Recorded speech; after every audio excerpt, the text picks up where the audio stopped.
Eclipse, por Stephanie Meyer. Capítulo 13. Neófito. Lo mismo que te ocurrió a ti en la mano, contestó Jasper con voz serena. Solo que 1000 veces más. Soltó una risotada amarga y se frotó el brazo. La ponzoña de vampiro es lo único capaz de dejar cicatrices como las mías. ¿Por qué? Jadeé horrorizada. Me sentía grosera, pero era incapaz de apartar la mirada de su piel, de su aspecto tan sutil y a la vez tan devastador. Yo no tuve la misma crianza que mis hermanos de adopción. Mis comienzos fueron completamente distintos. Su voz se tornó dura cuando terminó de hablar. Me quedé boquiabierta, apabullada. Antes de que te cuente mi historia, continuó Jasper, debes entender que hay lugares en nuestro mundo Vela donde el ciclo vital de los que nunca envejecen se cuenta por semanas y no por siglos. Los otros ya habían oído antes la historia, así que se desentendieron. Carlyle y Emmett centraron su atención en la televisión. Alice se movió con sigilo para sentarse a los pies de Esme. Edward permaneció tan absorto como yo, solo que podía sentir el escrutinio de sus ojos en mi rostro, leyendo cada estremecimiento provocado por la emoción. Si quieres entender la razón, debes cambiar tu concepción del mundo e imaginarlo desde la óptica de los poderosos, de los voraces, o de aquellos cuya sed jamás se sacía. Como sabes, algunos lugares del mundo resultan especialmente deseables para nosotros porque en ellos podemos pasar inadvertidos sin necesidad de demasiadas restricciones. Piensa, por ejemplo, en el mapa del hemisferio occidental. Imagina un punto rojo simbolizando cada vida humana. Cuanto mayor es el número de puntos rojos, más sencillo resulta alimentarse sin llamar la atención, es decir, para quienes vivimos de ese modo. Me estremecí ante la imagen en mi mente y ante la palabra alimentarse, pero Jasper no parecía interesado en asustarme ni se mostraba demasiado protector, como solía hacer siempre Edward. Continuó sin hacer ninguna pausa. A los clanes sureños apenas les preocupa ser o no descubiertos por los humanos. Son los Vulturis quienes los meten al orden. No temen a nadie más. Ya nos habrían sacado a la luz de no ser por ellos. Fruncí el ceño por el modo en que pronunciaba el nombre, con respeto, casi con gratitud. Me resultaba muy difícil aceptar la idea de los Vulturis como los buenos de la película, fuera en el sentido que fuera. En comparación, el norte es mucho más civilizado. Fundamentalmente, aquí somos nómadas que disfrutamos del día tanto como de la noche, lo que nos permite interactuar con los humanos sin levantar sospecha alguna. El anonimato es importante para todos nosotros. El sur es un mundo diferente. Allí, los inmortales pasan el día planeando su siguiente movimiento o anticipando el de sus enemigos, y solo salen de noche. Y es que allí ha habido guerra constante durante siglos, sin un solo momento de tregua. Los clanes apenas están conscientes de la existencia de los humanos, o lo son igual que los soldados cuando ven un rebaño de vacas en el camino. El hombre nada más es comida disponible, de la que se ocultan exclusivamente por temor a los Vulturis. Pero, ¿por qué luchan?, pregunté. Jasper sonrió. ¿Recuerdas el mapa con los puntos rojos? Esperó a que asintiera. Luchan por controlar las áreas donde se acumulan más puntos rojos. Verás, en algún momento a alguien se le ocurrió que si fuera el único vampiro de la zona, digamos, por ejemplo, México, Distrito Federal, entonces podría alimentarse cada noche 2 o 3 veces sin que nadie se diera cuenta. por lo que planearon formas de deshacerse de la competencia. Los demás no tardaron en imitarlos, unos con tácticas más efectivas que otros.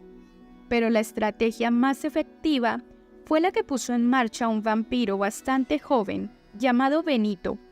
La primera vez que se oyó hablar de él, apareció en algún lugar al norte de Dallas y masacró los 2 pequeños clanes que compartían el área cercana a Houston. 2 noches más tarde, atacó un clan mucho más grande de aliados que reclamaban Monterrey, al norte de México, y volvió a ganar. ¿Y cómo lo logró?, pregunté con curiosidad y cautela. Benito había creado un ejército de vampiros neófitos. Fue el primero en pensarlo y, al principio, esto hizo de él y los suyos una fuerza imparable. Los vampiros muy jóvenes son inestables, salvajes y casi imposibles de controlar. A un neófito se le puede enseñar a que se controle razonando con él, pero 10 o 15 neófitos juntos son una pesadilla. Se vuelven unos contra otros con tanta rapidez como contra el enemigo. Benito debía estar creando continuamente otros nuevos conforme aumentaban los enfrentamientos entre ellos, y también porque los clanes derrotados solían diezmar sus fuerzas antes de sucumbir. Ya ves, aunque los conversos son peligrosos, todavía hay posibilidad de derrotarlos si sabes lo que haces. Tienen un increíble poder físico, al menos durante el primer año, y se les deja utilizar la fuerza. Pueden aplastar a un vampiro más viejo con facilidad. Pero son esclavos de sus instintos y además predecibles. Por lo general no tienen habilidad para el combate, solo músculo y ferocidad, y en este caso, la fuerza del número. Los vampiros del sur de México previeron lo que se les venía encima e hicieron lo único que se les ocurrió para contrarrestar a Benito, es decir, crearon ejércitos de neófitos por su cuenta. Y entonces se desató el infierno, y lo digo de un modo más literal de lo que pueda parecerte. Nosotros, los inmortales, también tenemos nuestras historias, y esta guerra en particular no debería ser olvidada nunca. Sin duda, no era un buen momento para ser humano en México. Me estremecí. Cuando el recuento de cuerpos alcanzó proporciones epidémicas, la historia oficial habló de una enfermedad que había afectado a la población más pobre, y entonces fue cuando intervinieron los Vulturis. Se reunió toda la guardia y peinó el sur de Norteamérica. Benito se había afianzado en Puebla, donde había erigido aceleradamente un ejército dispuesto a la conquista del verdadero premio, la Ciudad de México. Los Vulturis comenzaron por él, pero aniquilaron a todos los demás.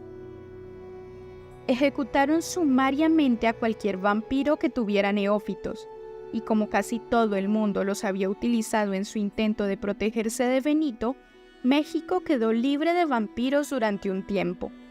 Los Vulturis invirtieron casi un año en dejar limpia la casa.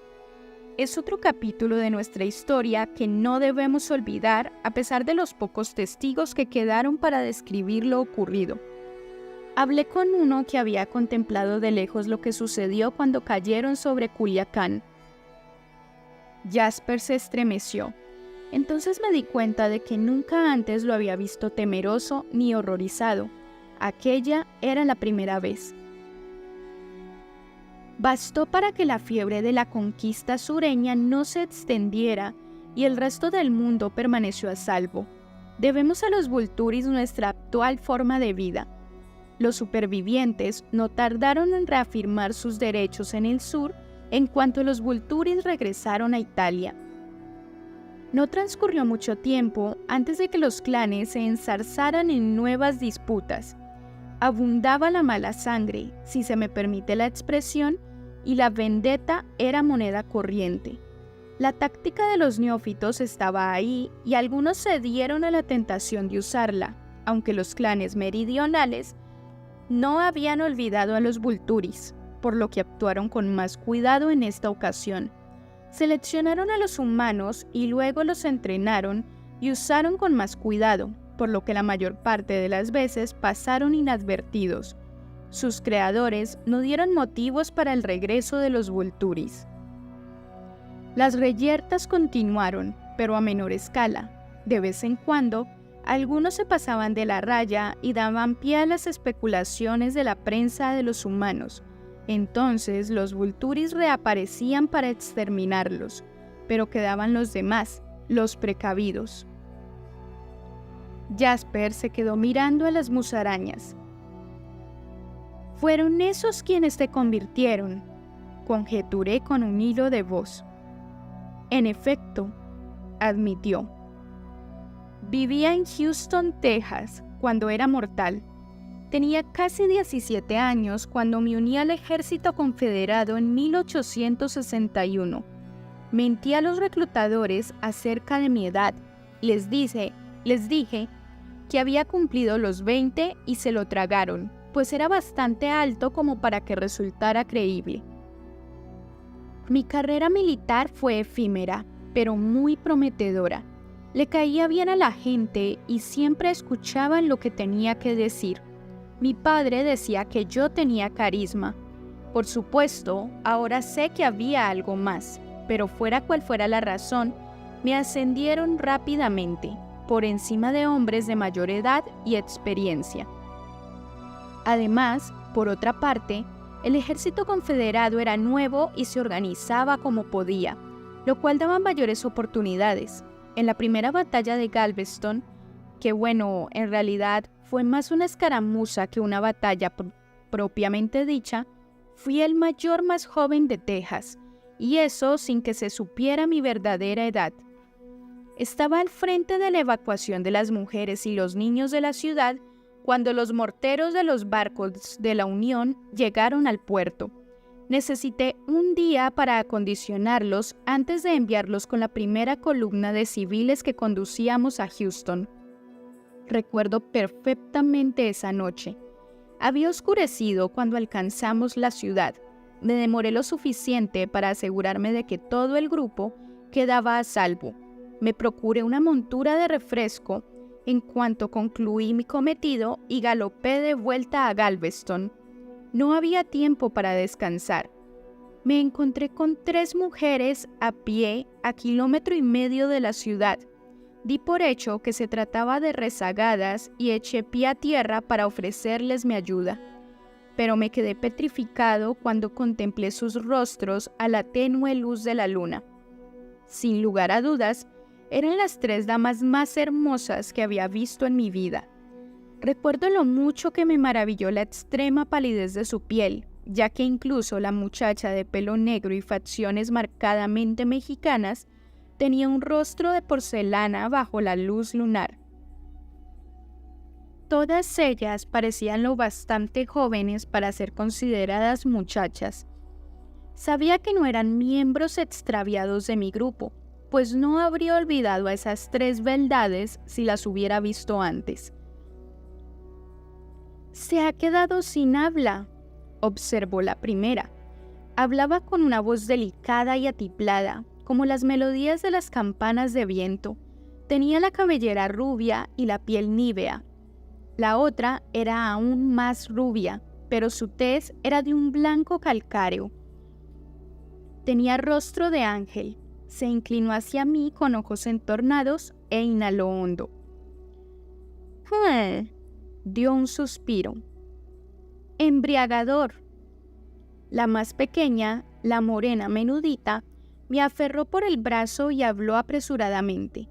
Su voz era demasiado tenue y musical como para que sonara cortante, pero ese parecía ser su propósito.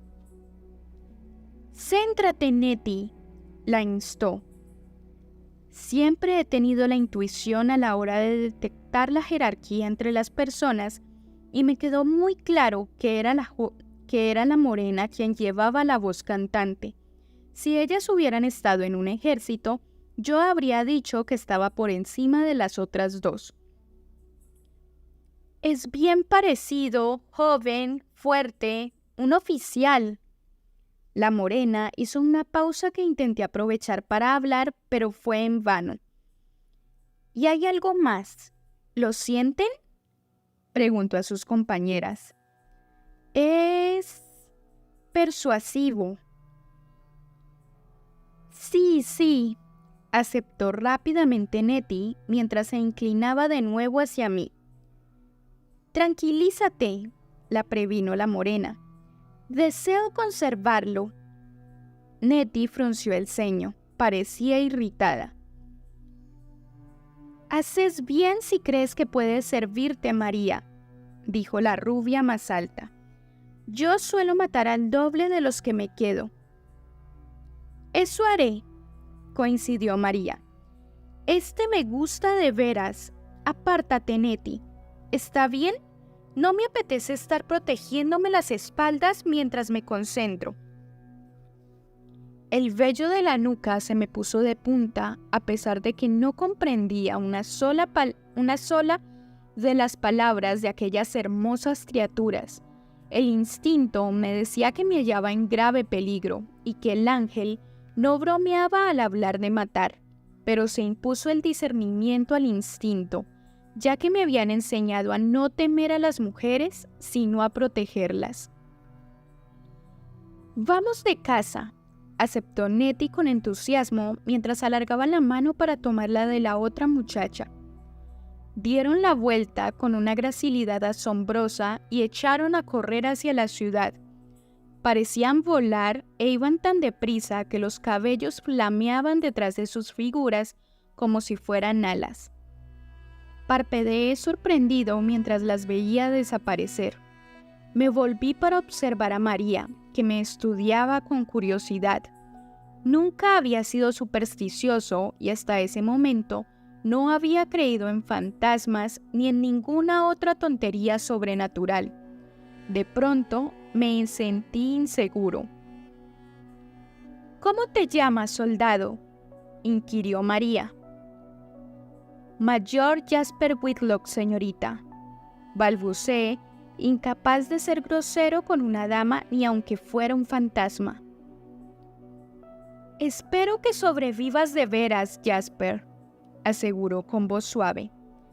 Tengo un buen presentimiento en lo que a ti se refiere. Se acercó un paso más e inclinó la cabeza como si fuera a besarme. Me quedé allí clavado a pesar de que todos mis instintos clamaban porque huyera. Jasper hizo una pausa y permaneció con gesto pensativo hasta que al final agregó: a los pocos días me iniciaron en mi nueva vida. No supe si había eliminado de la historia la parte de su conversión como deferencia a mí o en reacción a la tensión que emanaba de Edward, tan manifiesta que hasta yo podía sentirla. Se llamaban María, Nettie y Lucy, y no llevaban juntas mucho tiempo. María había reunido a las otras dos. Las tres eran supervivientes de una derrota reciente. María deseaba vengarse y recuperar sus territorios, mientras que las otras dos estaban ansiosas de aumentar lo que podríamos llamar sus bastimentos. Estaban reuniendo una tropa, pero lo hacían con más cuidado del habitual. Fue idea de María. Ella quería una fuerza de combate superior, por lo que buscaba hombres específicos, con potencial, y luego nos prestaba más atención y entrenamiento del que antes se le hubiera ocurrido a nadie. Nos adiestró en el combate y nos enseñó a pasar inadvertidos para los humanos. Nos recompensaba cuando lo hacíamos bien. Hizo una pausa para saltarse otra parte. Pero María tenía prisa, pues sabía que la fuerza descomunal de los neófitos declinaba tras el primer año a partir de la conversión y pretendía actuar mientras aún conserváramos esa energía. Éramos 6 cuando me incorporé al María, otros 4 en el transcurso de 2 semanas. Todos éramos varones, pues ella quería soldados, lo cual dificultaba aún más que no estallaran peleas entre nosotros. Tuve mis primeras escaramuzas con mis nuevos camaradas de armas, pero yo era más rápido y mejor luchador, por lo que ella estaba muy complacida conmigo a pesar de lo mucho que le molestaba tener que reemplazar a mis víctimas. Me recompensaba a menudo, por lo cual gané fortaleza. Ella juzgaba bien a los hombres y no tardó en ponerme al frente de los demás, como si me hubiera ascendido, lo cual encajaba a la perfección con mi naturaleza. Las bajas descendieron drásticamente y nuestro número subió hasta rondar la veintena, una cifra considerable para los tiempos difíciles que nos tocaba vivir. Mi don para controlar la atmósfera emocional circundante, a pesar de no estar aún definido, resultó de una efectividad vital. Pronto los neófitos comenzamos a trabajar juntos como no se había hecho antes. Incluso María, Nettie y Lucy fueron capaces de cooperar con mayor armonía. María se encariñó conmigo y comenzó a confiar más y más en mí. En cierto modo, yo adoraba el suelo que pisaba. No sabía que existía otra forma de vida. Ella nos dijo que así era como funcionaban las cosas y nosotros le creímos. Me pidió que le avisara cuando mis hermanos y yo estuviéramos preparados para la lucha y yo ardía en deseos de probarme. Al final, conseguí que trabajaran codo con codo 23 vampiros neófitos increíblemente fuertes, disciplinados y de una destreza sin parangón. María estaba eufórica.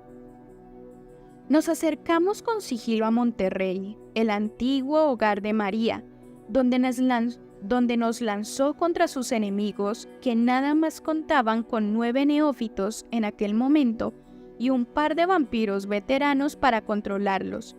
María apenas podía creer la facilidad con que acabamos con ellos. Solo 4 bajas en el transcurso del ataque. Una victoria sin precedentes. Todos estábamos bien entrenados y realizamos el golpe de mano con la máxima discreción, de tal modo que la ciudad cambió de dueños sin que los humanos se dieran cuenta. El éxito la volvió codiciosa y no transcurrió mucho tiempo antes de que María fijara los ojos en otras ciudades. Ese primer año extendió su control hasta Texas y el norte de México. Entonces, otros vinieron desde el sur para expulsarla. Jasper recorrió con 2 dedos el imperceptible contorno de las cicatrices de un brazo. Los combates fueron muy intensos y a muchos les preocupó el probable regreso de los Vulturis. Tras 18 meses, fui el único superviviente de los 23 primeros. Ganamos tantas batallas como perdimos, y Nettie y Lucy se volvieron contra María, que fue la que prevaleció al final. Ella y yo fuimos capaces de conservar Monterrey. La cosa se calmó un poco, aunque las guerras no cesaron. Se desvaneció la idea de la conquista y quedó más bien la de la venganza y las rencillas, pues fueron muchos quienes perdieron a sus compañeros, y eso no es algo que se perdone entre nosotros. María y yo mantuvimos en activo alrededor de una docena de neófitos. Significaban muy poco para nosotros. Eran títeres, material desechable del que nos deshacíamos cuando sobrepasaban su tiempo de utilidad. Mi vida continuó por el mismo sendero de violencia y de esa manera pasaron los años. Yo estaba hastiado de aquello mucho antes de que todo cambiara. Unas décadas después, trabé cierta amistad con un neófito que, contra todo pronóstico, había sobrevivido a los 3 primeros años y seguía siendo útil. Se llamaba Peter. Me caía bien, era civilizado. Sí, supongo que esa es la palabra más adecuada. Le disgustaba la lucha a pesar de que lo hacía bien. Estaba a cargo de los neófitos, venía a ser algo así como su niñera. Era un trabajo de tiempo completo. Al final, Llegó el momento de efectuar una nueva purga. Era necesario reemplazar a los neófitos cada vez que superaban el momento de máximo rendimiento. Se suponía que Peter me ayudaba a deshacerme de ellos. Los separábamos individualmente. Siempre se nos hacía la noche muy larga. Aquella vez intentó convencerme de que algunos de ellos tenían potencial, pero me negué porque María me había dado órdenes de que me librara de todos. Habíamos realizado la mitad de la tarea cuando me percaté de la gran agitación que embargaba a Peter. Meditaba la posibilidad de pedirle que se fuera y rematar el trabajo yo solo mientras llamaba a la siguiente víctima. Para mi sorpresa, Peter se puso arisco y furioso. Confiaba en ser capaz de dominar cualquier cambio de humor por su parte. Era un buen luchador, pero jamás fue un rival para mí. La neófita a la que había convocado era una mujer llamada Charlotte, que acababa de cumplir su año. Los sentimientos de Peter cambiaron y se descubrieron cuando ella apareció. Él le ordenó a gritos que se fuera y salió disparado detrás de ella. Pude haberlos perseguido, pero no lo hice. Me disgustaba la idea de matarlo. María se enfadó mucho conmigo por aquello. Peter regresó a hurtadillas 5 años después y eligió un buen día para llegar. María estaba perpleja por el continuo deterioro de mi estado de ánimo. Ella jamás se sentía abatida y se preguntaba por qué yo era diferente. Comencé a notar un cambio en sus emociones cuando estaba cerca de mí. A veces era miedo, otras malicia. Fueron los mismos sentimientos que me habían alertado sobre la traición de Nettie y Lucy. Peter regresó cuando me estaba preparando para destruir a mi única aliada y el núcleo de toda mi existencia. Me habló de su nueva vida con Charlotte y de un abanico de opciones con las que jamás había soñado. No habían luchado ni una sola vez en 5 años, a pesar de que se habían encontrado con otros muchos de nuestra especie en el norte. Con ellos era posible una existencia pacífica. Me convenció con una sola conversación. Estaba listo para irme y, en cierto modo, aliviado por no tener que matar a María. Había sido su compañero durante los mismos años que Carlyle y Edward estuvieron juntos, aunque el vínculo entre nosotros no fuera ni por asomo tan fuerte.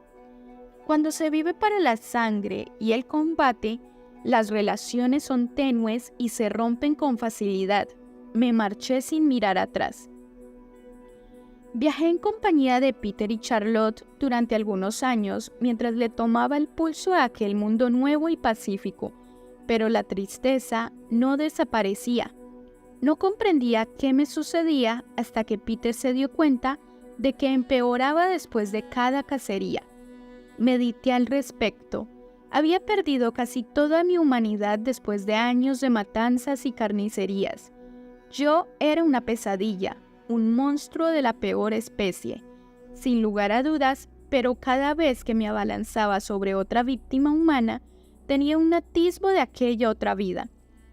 Mientras las presas abrían los ojos, maravillados por mi hermosura, recordaba a María y a sus compañeras, y lo que me habían parecido la última noche que fui Jasper Whitlock. Este recuerdo era más fuerte que todo lo demás, ya que yo era capaz de saber todo lo que sentía mi presa y vivía sus emociones mientras la mataba. ¿Has sentido cómo he manipulado las emociones de quienes me rodean, Bella? Pero me pregunto si alguna vez has comprendido cómo me afectan los sentimientos que circulan por una habitación. Viví en un mundo sediento de venganza y el odio fue mi compañero constante durante mi primer siglo de vida. Todo eso disminuyó cuando abandoné a María, pero aún sentía el pánico y el temor de mi presa. Empezó a resultar insoportable. El abatimiento empeoró y vagabundé lejos de Peter y Charlotte. Ambos eran civilizados, pero no sentían la misma aversión que yo. A ellos les bastaba con librarse de la batalla. Yo estaba harto de matar a cualquiera, incluso a simples humanos.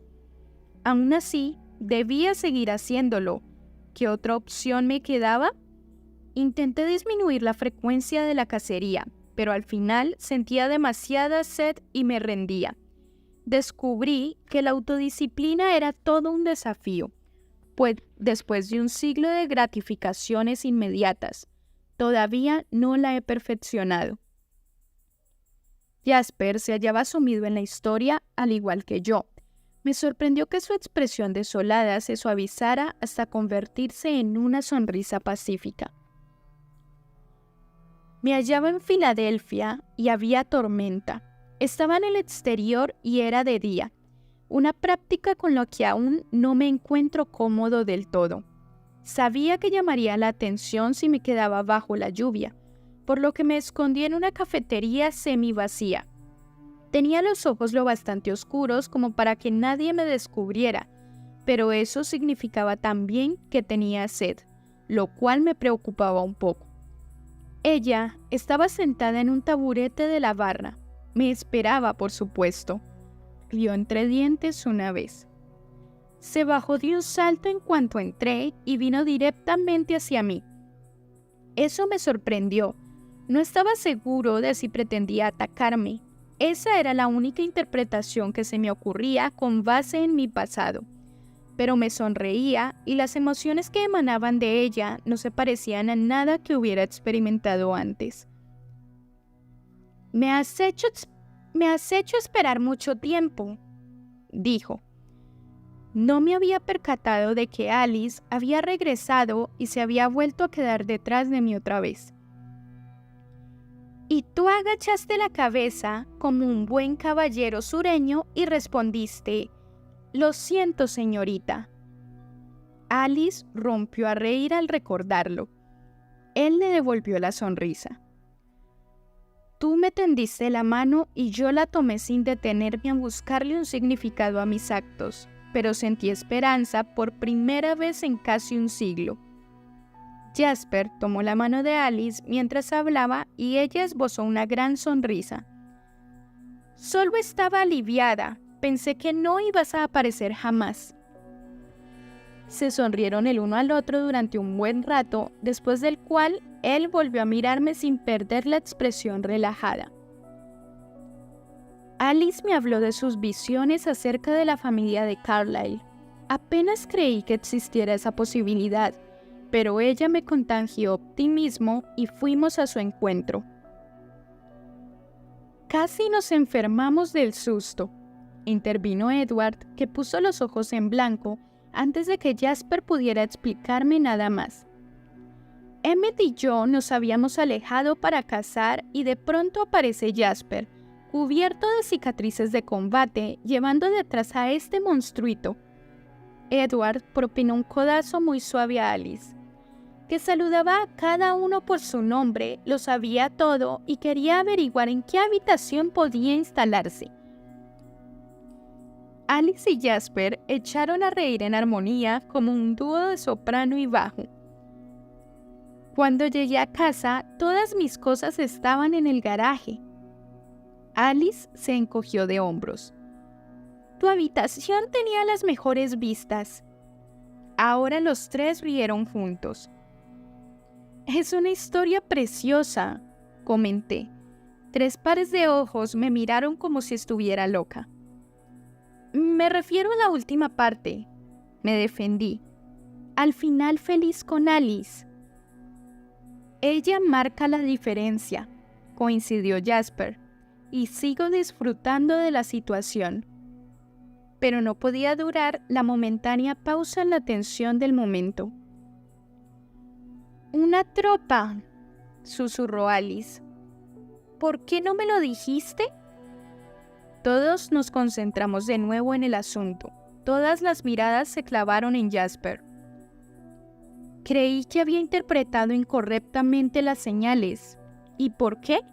¿Quién iba a crear un ejército en Seattle? En el norte no hay precedentes ni se acostumbra a la vendetta. La perspectiva de la conquista tampoco tiene sentido, ya que nadie reclama nada. Los nómadas cruzan las tierras y nadie lucha por ellas ni las defiende. Pero he visto esto antes y no hay otra explicación. Han organizado una tropa de neófitos en Seattle. Supongo que no llegan a 20. La parte ardua es su escasa capacitación. Quien quiera que los haya creado se limita a dejarlos sueltos. La situación solo puede empeorar y los Vulturis van a aparecer por aquí más temprano que tarde. De hecho, me sorprende que lo hayan dejado llegar tan lejos. ¿Qué podemos hacer?, preguntó Carlyle. Destruir a los neófitos y además hacerlo pronto, si queremos evitar que se involucren los Vulturis. El rostro de Jasper era severo. Suponía lo mucho que le perturbaba aquella decisión ahora que conocía su historia. Les puedo enseñar cómo hacerlo, aunque no va a ser fácil en una ciudad.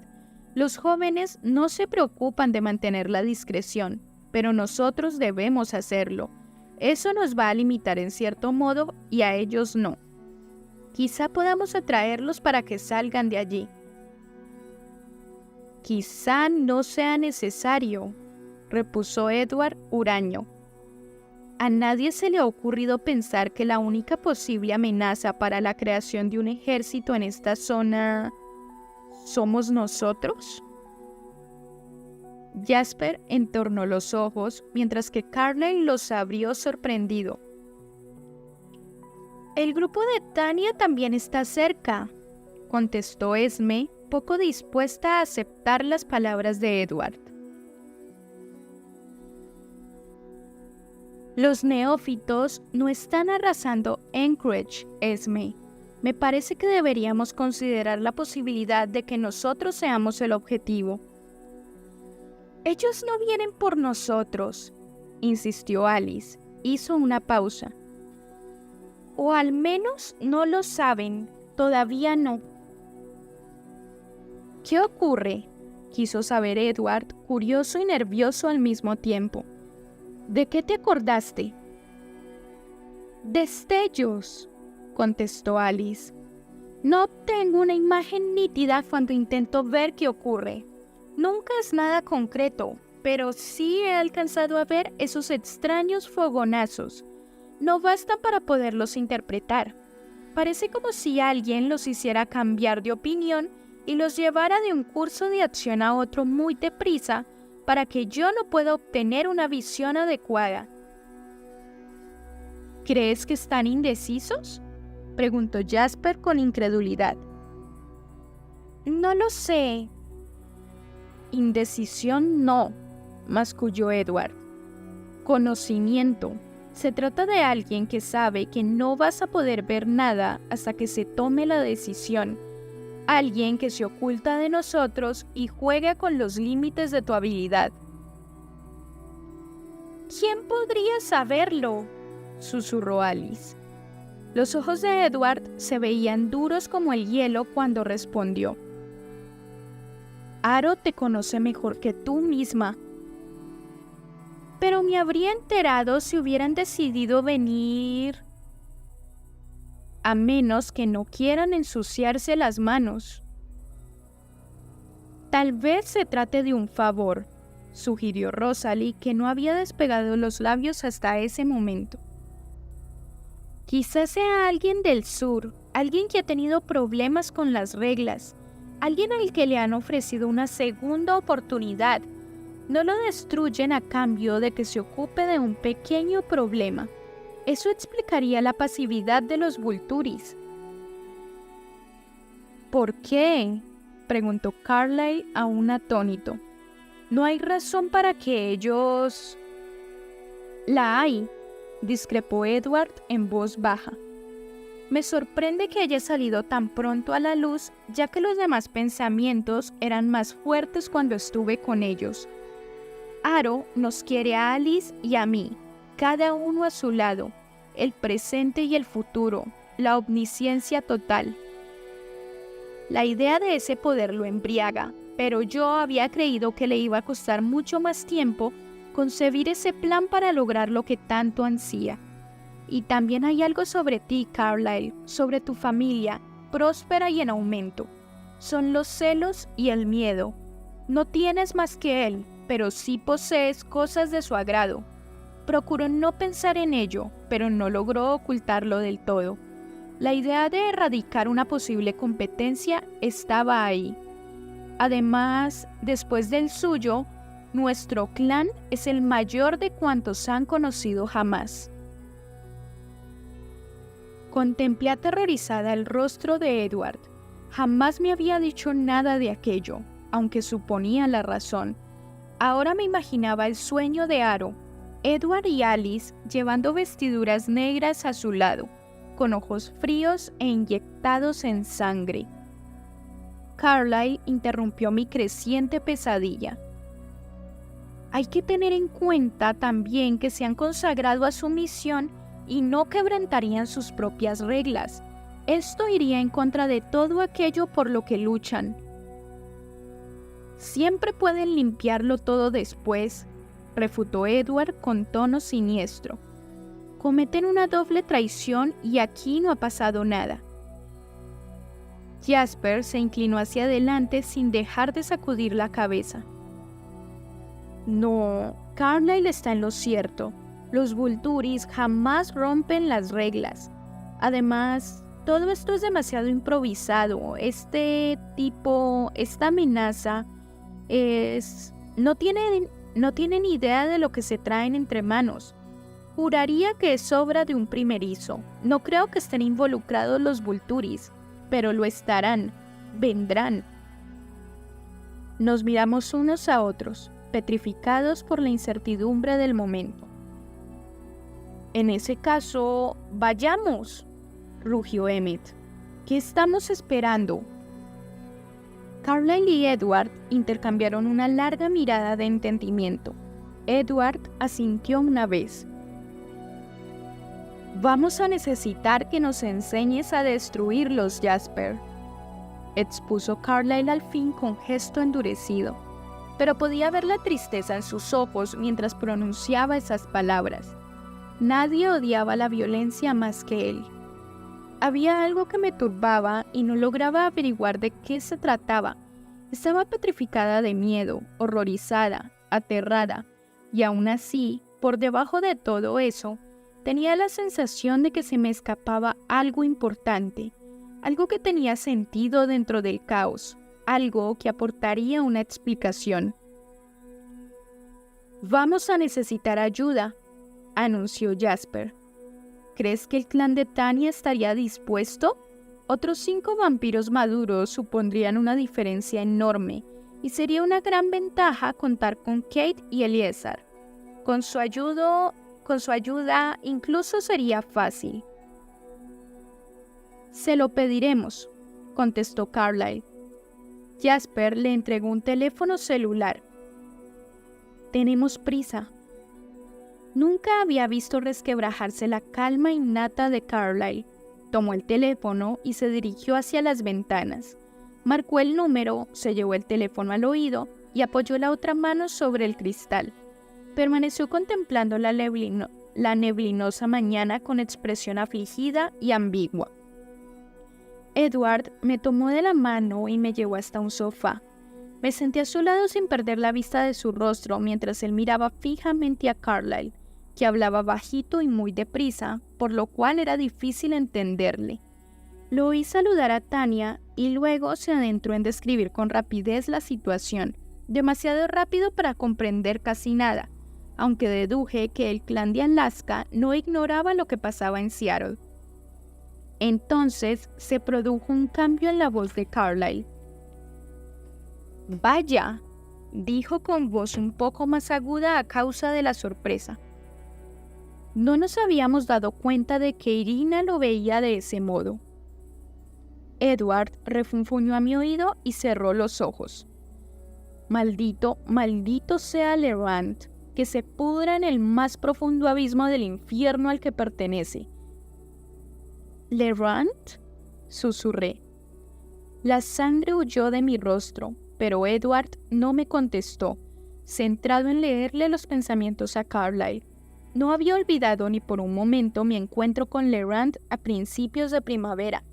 No se había borrado de mi mente una sola de las palabras que pronunció antes de que la manada de Jacob irrumpiera.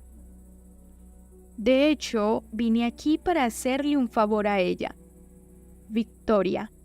Legrand había sido su primer movimiento. Lo había enviado a observar y averiguar si era difícil capturarme. No envió ningún informe gracias a que los lobos acabaron con él.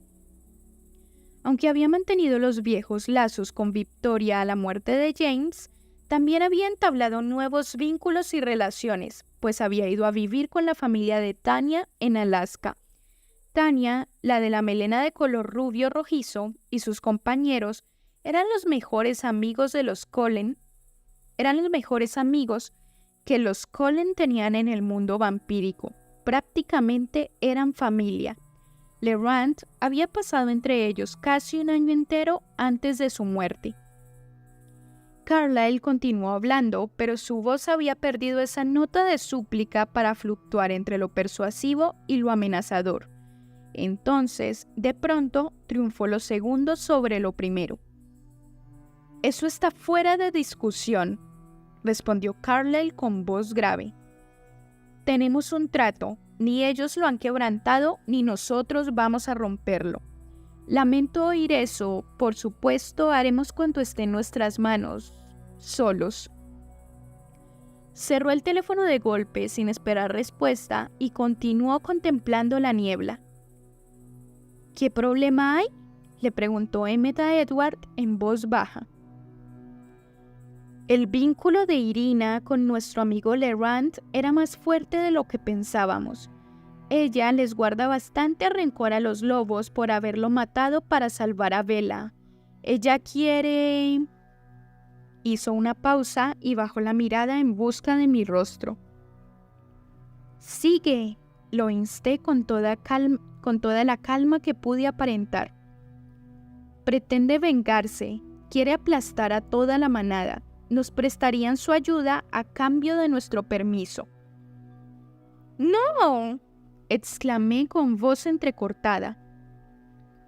«No te preocupes», me tranquilizó con voz monocorde. «Carlyle jamás aceptaría eso». Vaciló y luego suspiró. «Y yo tampoco. Legrand tuvo lo que se merecía», continuó casi con un gruñido, «y sigo en deuda con los lobos por eso». «Esto no se ve bien», dijo Jasper. «Son demasiados incluso para un solo enfrentamiento. Les ganamos en habilidad, pero no en número.